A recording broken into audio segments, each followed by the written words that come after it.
So there's this Weckl solo that popped up in my YouTube recommendations, as you do. And Dave does plenty of crazy stuff, so I'm not sure why I fixated on this one thing. But I did. Here it is.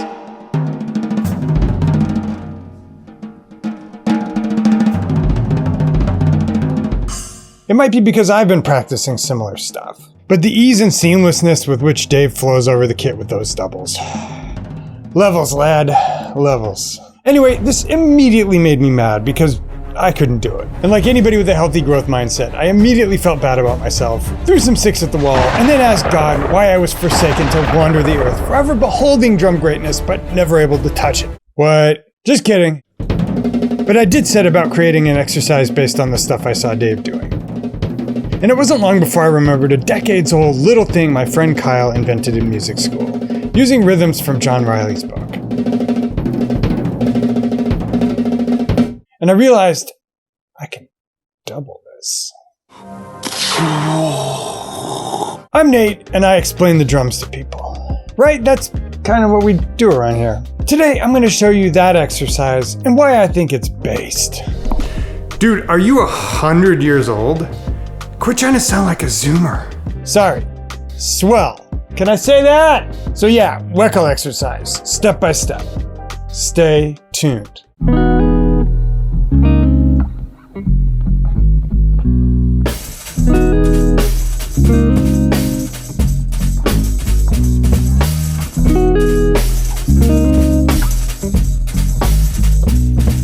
Step 1, the claves.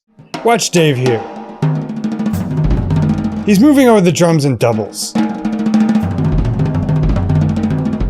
But if you take the doubles away, it's just sweeps up and down. So you could absolutely just practice doing little sweeps, then double everything. But I bet it would feel random, and I bet you'd be locked into just a couple of ideas that felt most comfortable, and you'd probably be repeating yourself a lot. Unlike Dave, who seems to have absolute freedom of phrasing.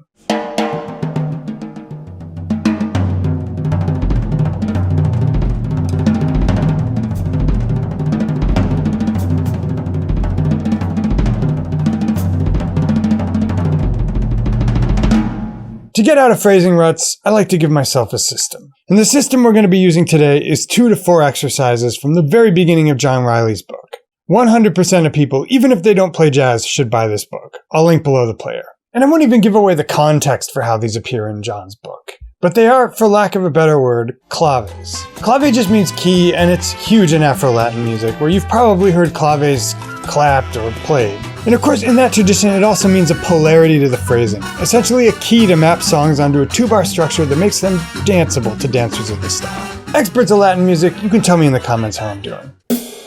But here, we're just using clave to mean a syncopated 2-bar rhythm that has some upbeats and some downbeats. Let's get into why claves are so important to playing like Dave. What we're trying to arrive at is something like this.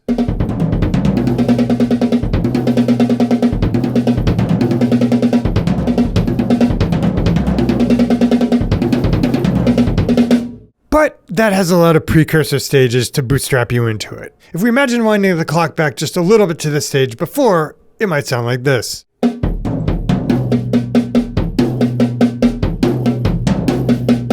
If we roll the clock back still further and take away the kick drum, it might sound like this.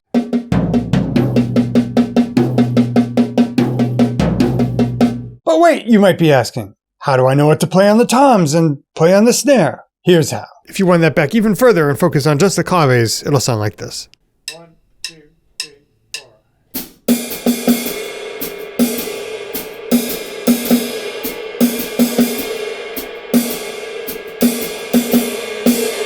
Now, let's wind this all forward again. This entire system starts by just playing triplets hand-to-hand on the snare drum, like this.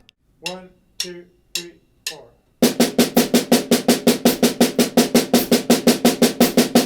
The hats on 2 and 4 are optional. Now, let's look at our clave again. It's just this. 3, 4.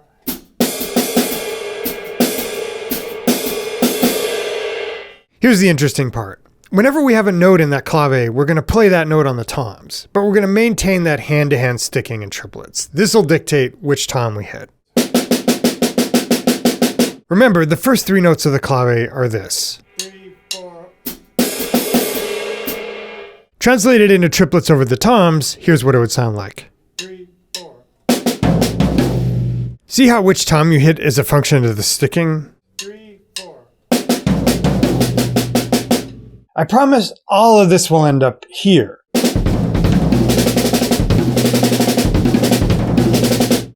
You're just gonna have to be patient with me. Now let's look at the whole clave. 3, 4.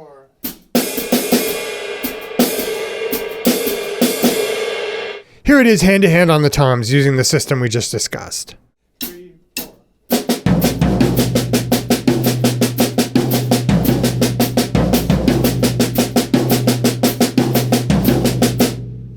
Remember, all of this will be transcribed for you at the link below the player. Step 2.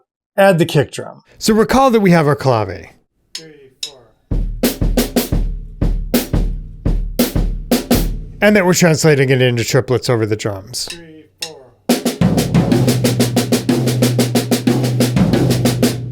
The innovation my buddy Kyle came up with is that before any single note in the clave, you add a kick drum note. Let's see how that would look just playing our clave on the snare and the cymbal.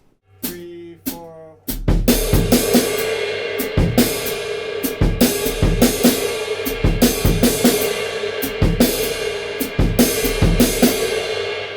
The only thing you don't replace are the hand-to-hand sweeps. Also, maintain the sticking, even when the kick drum replaces some of the hand notes. So instead of this, you just play this. Here's what the clave beat will look like with the kick drum included that way. 3, 4.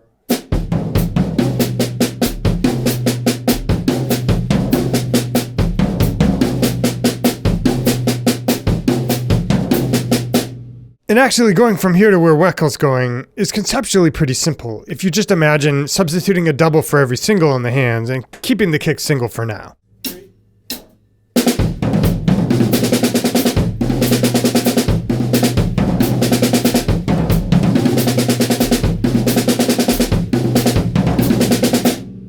Already we're much closer to what Dave was doing. Just turn the snares off and play it fast to get an idea.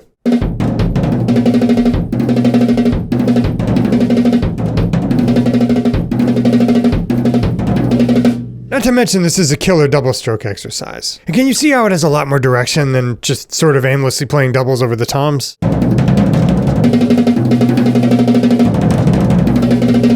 The other thing I like to do is double the kick, and this is exactly what that sounds like. So instead of this, you just play everything fully doubled. First I'll play it slowly.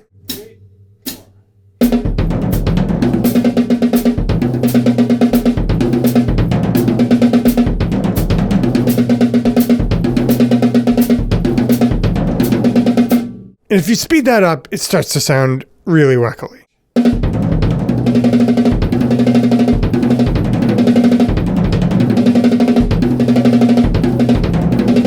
It gives you a really smooth motion around the drums. Obviously, this is just one clave, because when Dave is doing it, he's moving around a bunch.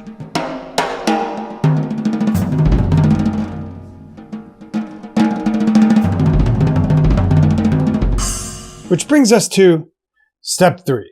Multiple claves. I'm going to show you one more from John's book with zero other context, so please buy it. Anyway, this is from page 12 or something. So of course our first clave was this. 3, 4.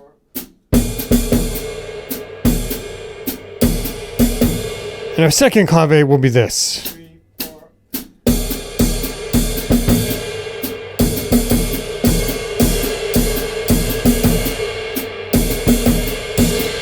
Now let's translate that into hand-to-hand triplets over the snare and toms. 3, 4.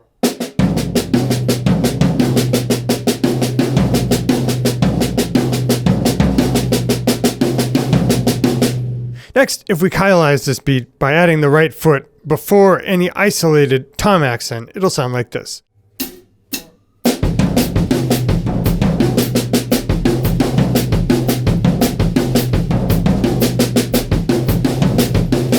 Remember, we're not altering the sticking. Finally, let's add doubles again. 3, 4.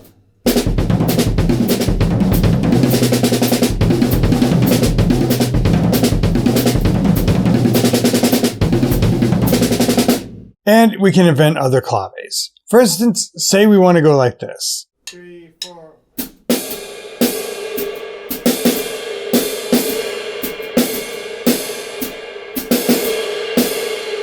Here's how it might sound played over the toms. 3, 4.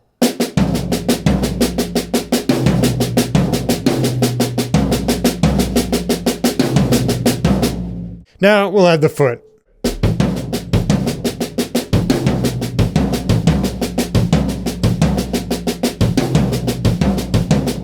Now let's add doubles. 3, 4.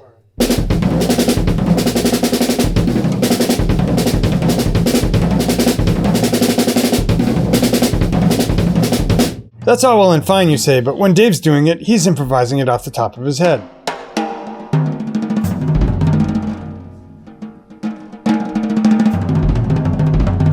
All of which brings us to step 4, how to improvise with this stuff off the top of your head. If the clave concept helps us come up with ideas, we can play claves on their own and then adapt them to the triplets, like this. 3, 4.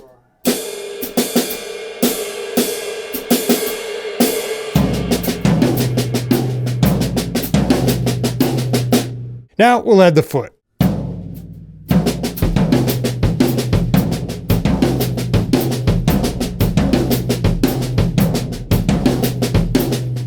Now we can double them. 3, 4.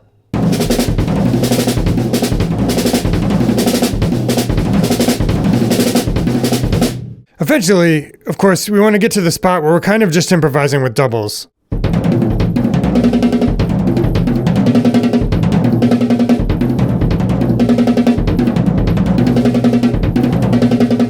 And after a few weeks of doing this, your brain will kind of just think in claves.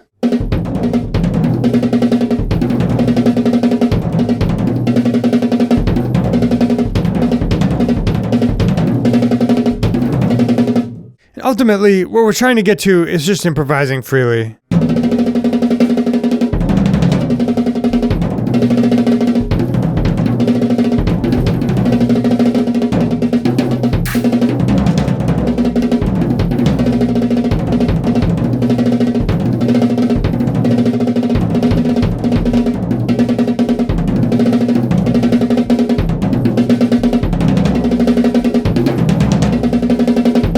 Did we learn something today?